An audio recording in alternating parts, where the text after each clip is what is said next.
الرحمن الرحیم سورہ بقرہ کی تفسیر سے کنٹینیو کرتی ہوں۔ اے بنی اسرائیل، یاد کرو میری اس نعمت کو جس سے میں نے تمہیں نوازا تھا، اور اس بات کو میں نے تمہیں دنیا کی ساری قوموں پر فضیلت عطا کی تھی۔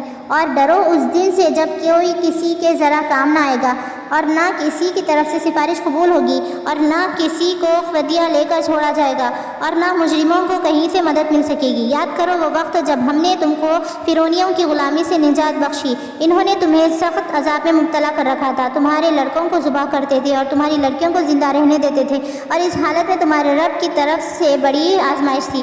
یاد کرو وہ وقت جب ہم نے سمندر پھاڑ کر تمہارے لیے راستہ بنایا، پھر اس میں سے تمہیں باخیریت گزروا دیا، پھر وہیں تمہاری آنکھوں کے سامنے فرعونیوں کو غرقاب کر دیا۔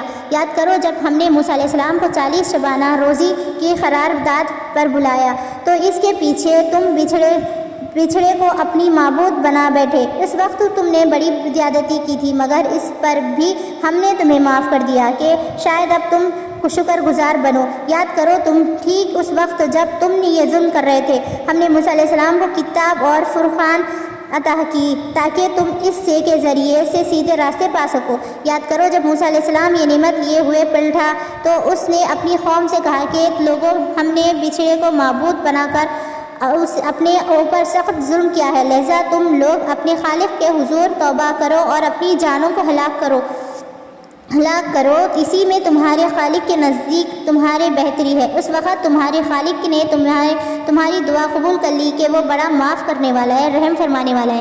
یاد کرو جب تم نے موسیٰ علیہ السلام سے کہا تھا کہ ہم تمہارے کہنے کا ہرگز یقین نہ کریں گے جب تک کہ اپنی آنکھوں سے علانیہ خدا کو تم سے کلام کرتے نہ دیکھ لیں۔ اس وقت تمہارے دیکھتے دیکھتے ایک زبردست کڑکے نے تم کو آ لیا، تم بے جان ہو کر گر چکے تھے، مگر پھر ہم نے تم کو جان اٹھایا، شاید کہ اس احسان کے بعد تم شکر گزار بن جاؤ۔ ہم نے تم پر ابر کا سایہ کیا، من سلوا کی غذا تمہارے لیے فراہم کی، تم سے کہا کہ جو پاک چیزیں ہم نے تمہیں بخشی انہیں کھاؤ۔ وہ ہم پر ان کا ظلم نہ تھا، بلکہ انہوں نے اپنے ہی اوپر ظلم کیا۔ پھر یاد کرو جب ہم نے کہا تھا کہ بستی جو تمہارے سامنے ہے اس میں داخل ہو جاؤ، اس کی پیداوار جس طرح چاہو مزے سے کھاؤ، مگر بستی کے دروازے میں سجدہ ریزہ ہوتے ہوئے داخل ہونے اور کہتے جانا حطتن حطتن، ہم تمہارے خطاؤں سے درگزر کریں گے اور نیک کاروں کو مزید فضل و کرم سے نوازیں گے۔ مگر جو بات ان سے کہی گئی تھی ظالموں نے اسے بدل کر کچھ اور کر دیا۔ آخر کار ہم نے ظلم کرنے والوں پر آسمان سے عذاب نازل کیا، یہ سزا تھی ان نافرمانیوں کی جو وہ کر رہے تھے۔ یاد کرو جب موسیٰ علیہ السلام نے اپنی قوم کے لیے پانی کی دعا کی تو ہم نے کہا کہ فلاں چٹان پر اپنے عصا مارو، چنانچہ اس سے 12 چشمے پھوٹ نکلے، اور ہر قبیلے نے جان لیا کہ کون سی جگہ اس کے لیے پانی لینے کی ہے۔ اس وقت یہ ہدایت کر دی گئی تھی کہ اللہ کا دیا ہوا رزق کھاؤ پیو، زمین میں فساد نہ پھیلایا کرو۔ یاد کرو جب تم نے کہا تھا کہ اے موسیٰ علیہ السلام، ہم ایک ہی طرح کے کھانے پر صبر نہیں کر سکتے، اپنے رب سے دعا کرو کہ ہمارے لیے زمین کی پیداوار، ساگ، ترکاریاں، گیہوں، لہسن، پیاز، دال وغیرہ پیدا کرے۔ تو موسیٰ علیہ السلام نے کہا، کیا ایک بہتر چیز کے بجائے تم ادنا درجے کی چیزیں لینا چاہتے ہو؟ اچھا، کسی شہری آبادی میں جا رہے ہو، جو کچھ تم مانگتے ہو وہاں مل جائے گا۔ آخر کار نوبت یہاں تک پہنچی کہ ذلت و خواری اور پستی و بدحالی اس پر مسلط ہو گئی، اور وہ اللہ کے غضب میں گر گئے۔ یہ نتیجہ تھا ان کا کہ وہ اللہ کی آیت سے کفر کرنے لگے اور پیغمبروں کو ناحق قتل کرنے لگے۔ یہ نتیجہ تھا ان کی نافرمانیوں کا، اس بات کا کہ وہ حد شروع سے نکل جاتے تھے۔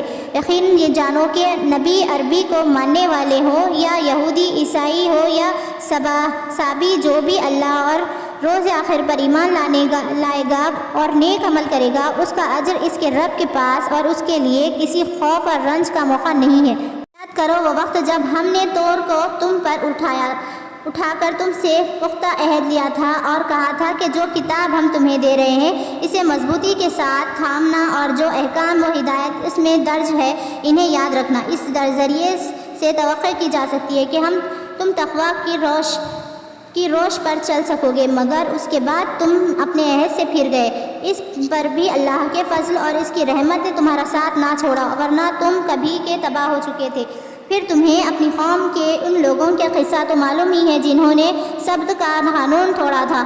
ہم نے انہیں کہہ دیا کہ بندر بن جاؤ اور اس حال میں رہو کہ ہر طرف سے تم پر دھکار بٹکار پڑے۔ اس طرح ہم نے ان کے انجام کو اس زمانے کے لوگوں اور ان کی آنے والی نسلوں کے لیے عبرت اور ڈرنے والوں کے لیے نصیحت بنا کر چھوڑا۔ پھر وہ واقعہ یاد کرو جب موسیٰ علیہ السلام نے اپنی قوم سے کہا کہ اللہ تمہیں ایک گائے ذبح کرنے کا حکم دیتا ہے۔ کہنے لگے کہ کیا تم ہم سے مذاق کرتے ہو؟ موسیٰ علیہ السلام نے کہا کہ میں اس سے خدا کی پناہ مانگتا ہوں کہ جاہلوں کی سی باتیں کرو۔ بولے اچھا، اپنے رب سے درخواست کرو کہ وہ ہمیں اس گائے کی کچھ تفصیل بتائے۔